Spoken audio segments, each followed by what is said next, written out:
உன் தேவைக்காக நீ கடன் வாங்கின, நீ வட்டிக்கு வாங்கின, அது இதுக்கு நான் அடைக்கணும். இப்படிதாங்க இது எல்லாருமே நினைக்கிறாங்க. இந்த புனிதமான மாசத்துல எல்லாருமே வந்து ஜக்காத் கொடுப்பாங்க. சில பேர் ட்ரெஸ் வாங்கி கொடுப்பாங்க, சில பேர் பொருளாக கொடுப்பாங்க. ஆனா எனக்கு என்ன தோணுது அப்படின்னா, இந்த வீடியோ பார்க்குற நீங்க எல்லாருமே ஏதாவது ஹெல்ப் பண்ணணும்னு தோணுச்சுன்னா ஒரு ஏழைங்களுக்கு ஹெல்ப் பண்ணுங்க. ஏழைங்களுக்கு ஏதாவது ஒரு உதவுங்க.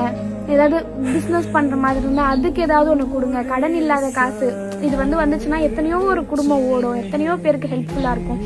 இப்போ வட்டி கட்ட முடியாமல், தண்டல் கட்ட முடியாமல், நகை மூட்ட முடியாமல், இந்த மாதிரி நிறைய பேர் நிறைய கஷ்டப்படுறாங்க. ஹாஸ்பிட்டல் செலவு, ஸ்கூல் செலவு, இந்த மாதிரி நிறைய கஷ்டப்படுறாங்க. அவங்களுக்கு எல்லாருக்குமே ஏதாவது இப்போ நீங்கள் 10 பேருக்கு அந்த 10 ட்ரெஸ் வாங்கி கொடுக்கறதுக்கு ஒரு ஆளோட கடன் நீங்கள் அடைச்சிங்கன்னா இன்ஷால்லா அவன் அடுத்த வருஷம் அவர் ஜக்காத் கொடுப்பாரு.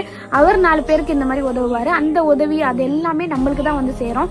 எப்பவுமே தர்மம் ஒரு போதும் நம்மளை தாழ்த்தாது. நான் கூட கண்டிப்பா இன்ஷால்லா நான் சொல்றேன், அல்லாஹ் உங்களுக்கு இன்னும் அதிகமா தருவான். ஒருத்தவங்களோட உங்களுக்கு தெரிஞ்சவங்களா இருக்கலாம், உங்க ரிலேட்டிவ்ஸா இருக்கலாம், யாராவது ஒருத்தவங்க இருக்கலாம் உங்களுக்கு தெரிஞ்சவங்க, அவங்களுக்கு நீங்க கொடுக்குற ஜக்காத் அது 1000 ரூபாய் இருந்தாலும் சரி, 500 ரூபாய் இருந்தாலும் சரி, இல்ல 100 ரூபாய் இருந்தாலும் சரி, அது அவங்க கடன் கட்டுங்கன்னு சொல்லி கொடுங்க.